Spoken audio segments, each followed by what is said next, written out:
Bienvenidos a este Feos, Sucios y Malos. Hoy les quiero proponer esta entrevista con la periodista, colega, amiga Estela Caloni y poder revisar la situación en el continente, pero no actualmente, sino poder fijar la mirada en el proceso iniciado hace 10 años, o sea, el estado de dominio imperial sobre el Cono Sur, los procesos que empiezan a despabilar de una política justamente de dominio con el ALCA presente, el no al ALCA, Mar del Plata, el gobierno de Néstor Kirchner, la llegada de Hugo Chávez Frías, el encontronazo con George W. Bush, la ruptura con la idea de los tratados de libre comercio, en fin, cómo todo ese antecedente es un acopio a la hora de poder entender la lectura de presente. Este es un programa que va a estar de doble espacio porque es hoy y es mañana. Y mañana poder llegar a la situación actual. Me parece que vale la pena compartirlo y por eso los invito a todas y a todos a este momento con Estela Caloni. ¿Me acompañan?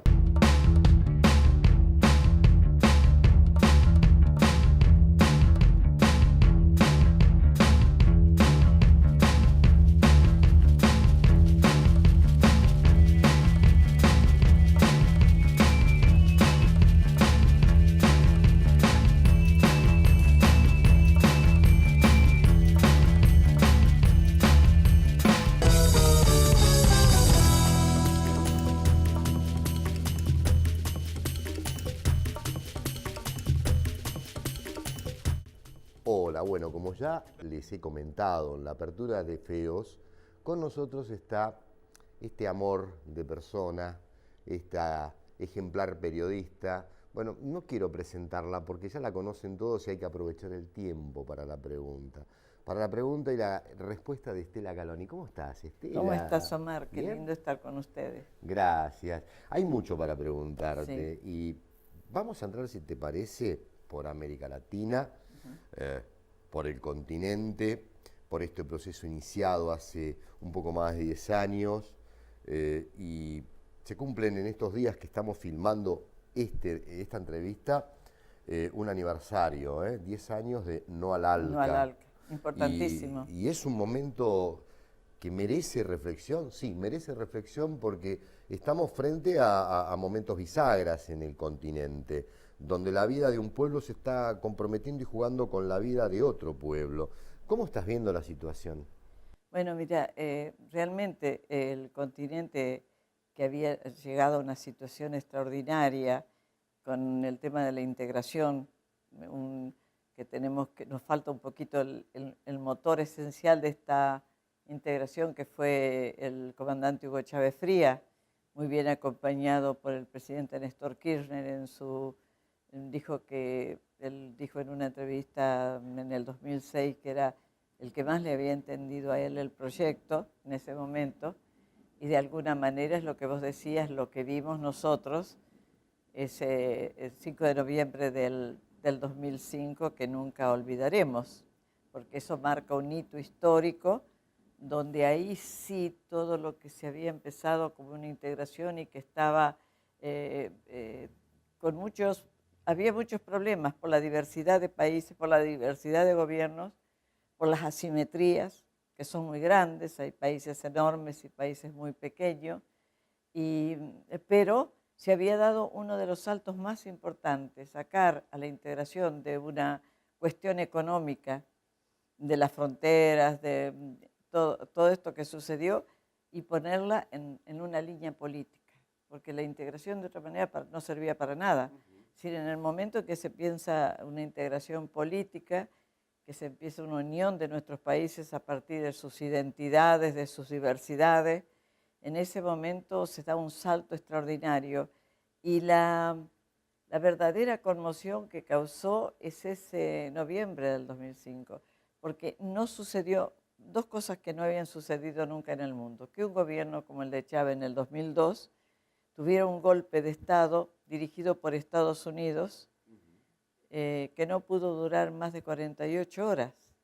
La primera vez en la historia de América Latina y del mundo que un golpe se desarma, instigado por Estados Unidos, financiado por Estados Unidos, se desarma en 48 horas con un pueblo en la calle con unos libritos que decían la nueva Constitución, tenemos el derecho a defender esto, y unos militares patrióticos que de lo que teníamos experiencias en el continente, pero esa fue la experiencia así más precisa. Tuvimos a Torrijos, tuvimos a Velasco Alvarado, bueno, inclusive tuvimos una historia en América Latina que no podemos desdeñarla. Y entonces ese momento fue extraordinario, porque por primera vez en una reunión con el presidente de Estados Unidos, que vino con toda su fanfarria, con barcos, parecía que era la toma de Mar del Plata, parecía que habían tomado todo, más la cantidad de fuerzas de seguridad que traía. Y con toda su determinación la determinación de que decía, ya ¿no? Ahora nos vamos con el ALCA, claro, que el área para el libre comercio era nada más y nada menos que la parte política, económica, social de la integración, mientras el Plan Colombia era la parte militar estrictamente. Entonces, que se plantara un presidente a decir que no, y además, porque yo estuve ahí, ¿no? Y viví un poco la lucha que había sido ponerse todo el grupo del Mercosur más Venezuela en el no. Hubo que hablar mucho, el presidente de Paraguay, precisamente en ese momento se prestó bastante, el presidente de Uruguay fue a consultar, pero el resumen que ese día, cuando el presidente Néstor Kirchner como anfitrión se planta frente al señor de los señores de un imperio que hoy está en proyecto de expansión mundial, y dice que no, fue un momento único en la historia, que solamente las miserias políticas de una derecha que está en restauración conservadora, pero la más dependiente de los dineros de Estados Unidos que ha existido en América Latina, es la derecha que hoy tenemos en nuestros países, pueden dejar de reconocer. Pero fue, y ese encuentro, esa presencia del pueblo en las calles de Mar del Plata, ese acto extraordinario del estadio, cuando Chávez se planta y dice no, al carajo. Y era realmente, eso es histórico y nunca lo podremos olvidar, porque eso cambió profundamente, eso nos dio la pauta de que América Latina estaba en un camino como sin regreso, de una integración totalmente distinta a las que habíamos vivido hasta esos momentos, que tiene en la formación de la comunidad de estados latinoamericanos y caribeños, de esos 2005, 6 años después, claro, más en el intermedio que surgió la UNASUR, que paró por lo menos el golpe de Estado en Bolivia, que la presencia de la UNASUR fue importantísima. Para parar el golpe de Estado en Ecuador, la gestión para mantener todo esto. La UNASUR tuvo un papel importantísimo que incluso nadie creía que pudiera ser, porque había diversidad en países como Colombia, países como el mismo Chile, que siempre está en una ambigüedad permanente si pertenecer o no pertenecer. Bueno, no digamos nada de México a partir del 2006, porque fue la tragedia más grande, una de las tragedias más grandes del continente, porque de eso no se habla. Pero un país donde en el 2006 se firma el Plan Mérida, impactado por ese acuerdo con Estados Unidos. Impactado por ese acuerdo con Estados Unidos, el Tratado de Libre Comercio que viene desde el 94, que produce la explosión de Chiapas. Exactamente. En Mar del Plata hubo delegaciones de compañeras y compañeros que explicaron mucho todo ese proceso. Todo ese proceso. Pero desgraciadamente un año después entra el gobierno de Felipe Calderón, que se entrega a México atado de pies y manos con el Plan Mérida, que era una reproducción del Plan Colombia, y con la entrada de Estados Unidos directamente a dirigir la famosa guerra contra el narcotráfico, que eso es un disparate, no hay ninguna posibilidad de pelear con ametralladoras, tanques, drones, aviones, helicópteros. Era como la guerra de Vietnam, pero contra el narcotráfico, lo que es absolutamente falso, eso no se pelea. Pero lo trágico, Omar, que había en esa historia, es que esa frontera, por donde entraba droga para Estados Unidos, pero también Estados Unidos llevaba droga desde el Comando Sur. Lo supimos en los años 80, cuando llevaba la droga del Comando Sur y la cambiaba por armas para la contra. Entonces, ¿de qué nos están hablando? Del otro lado de la frontera, los señores de la droga viven tranquilamente y pasan acá. ¿Y qué han matado? Más de 100.000 personas entre el 2006 y el 2012. Más de 40.000 desaparecidos. Los migrantes que van de Centroamérica, que tenían que pasar por el territorio mexicano inevitablemente, hay más de 30.000 desaparecidos de los migrantes. ¿A qué narcotraficante le interesaba desaparecer migrantes? De ninguna manera.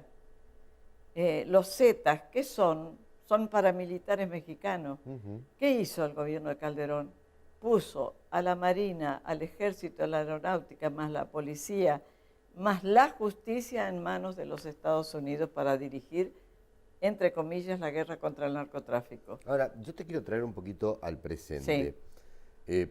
Estamos viviendo azotes en distintas escalas, mediáticas, sí, judiciales y de movimientos políticos combinados con el exterior y los imperios, en los procesos que todavía están en disputa, intensos, sí, con sus contradicciones, en el continente. Y los pilares, están dirigiéndose a los pilares de la integración. En UNASUR. Desaparecido Néstor, Chávez, es como que hay un proceso de desentendimiento o de dificultad de concreción a la hora de seguir avanzando en ese proceso de unidad, en ese proceso de autodefensa común. Y se nota un fuerte avance de las derechas. Sí. ¿Cómo entendés este actual momento de UNASUR y cómo ves el porvenir inmediato?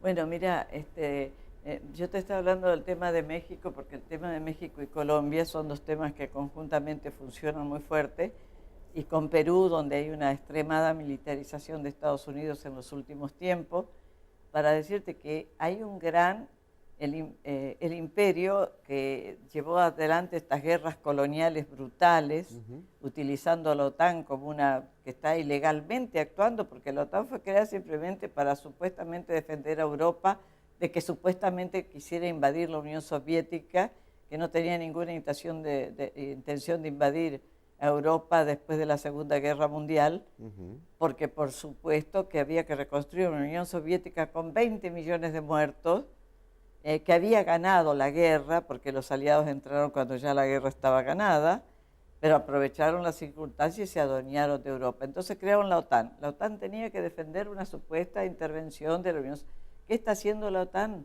en estas guerras coloniales del siglo XXI? Matando despiadadamente a poblaciones enteras, utilizando mercenarios, y en ese mismo momento esta América Latina se va reconstruyendo de una manera tal que aparece la CELAC 2011, correcto, la Comunidad de Naciones Latinoamericanas Caribeñas. ¿Y qué pasa? Estados Unidos dice, ya se van muy lejos, vamos a empezar a detenerlos. Y empieza una expansión mucho más fuerte. Nunca dejó, a diferencia de lo que muchos analistas internacionales dicen, que bueno, Estados Unidos se despreocupó de América Latina, absolutamente falso. Durante todo este tiempo fue armando, primero, por parte de las fundaciones, de la CIA, las nuevas fundaciones que tenían el papel que cumplir como la cara social de la CIA. La CIA no podía, después de lo que se descubrió en Chile, que habían puesto tanto dinero para el derrocamiento de Allende, la CIA decidió, Reagan, crear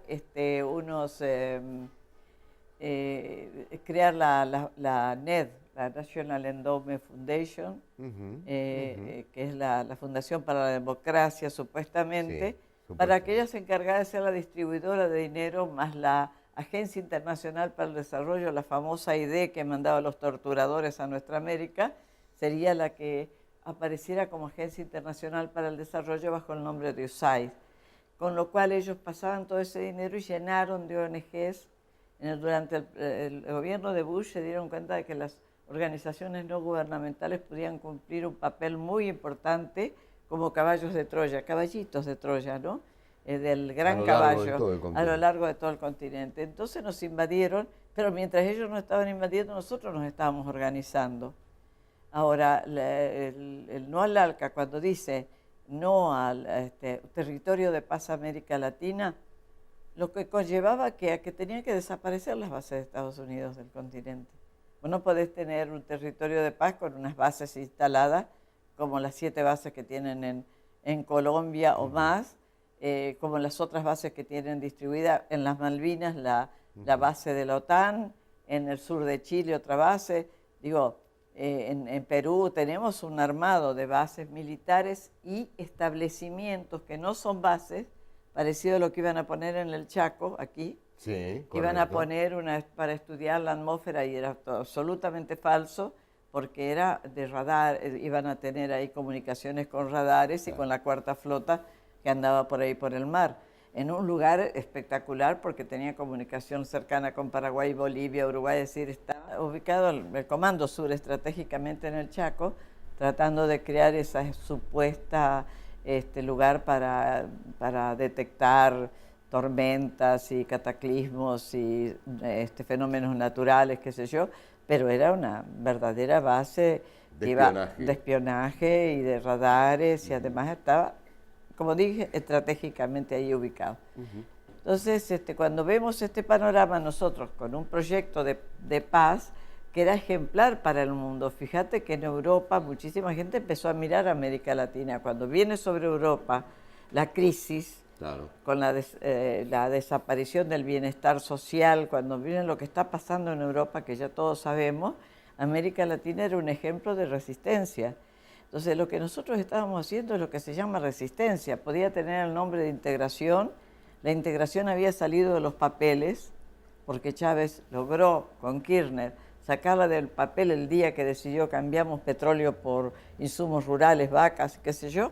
Estaba sacando la integración de los papeles y poniéndola en la práctica. Y la gente se dio cuenta que eso podía funcionar. El intercambio que se propuso de productos de uno por productos de otro era lo que habíamos soñado toda la vida hacer. Yo te invito, Sí. los invito a ustedes, a continuar un poquito más esta charla. Vamos a ir un corte y seguimos con Estela Caloni, porque, digamos, toda esta mirada, este análisis que ella nos hace, nos lleva al tiempo presente.